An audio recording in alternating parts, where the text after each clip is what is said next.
tag-araw, dinidiligan itong puno ng avocado. After 3 years namunga rin. 2021 namin itinanim ito. 2021 ko to itinanim 22, 23, 24 namulaklak nung December. So yun, ayun, kaso nawala yung mga bulaklak, kaunti lang ang bunga ayun, yun yung mga bunga.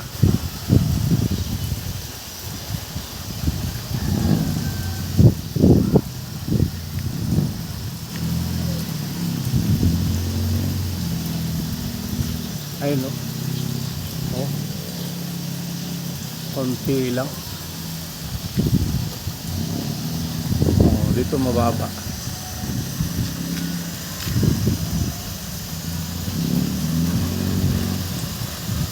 Ayun ilan lang ang bunga, samantalang ang bulaklak ang dami. Medyo lamon. Ay nako, dito ako nagtatanim ng kamote. Ayun hinapid. Yan, kamuting kahoy meron pa. Gagawin ko na lang binhito dito. Hinapid. Ito naman puno ng mangga. Naku, 3 metro lang pagitan nila sa puno ng avocado. Lalaki kaya to. Kung balig kasi tumaktal nga tayo ng mangga. Pahalan na. Di ba na? Tingnan natin. Ayun, bunga ng avocado.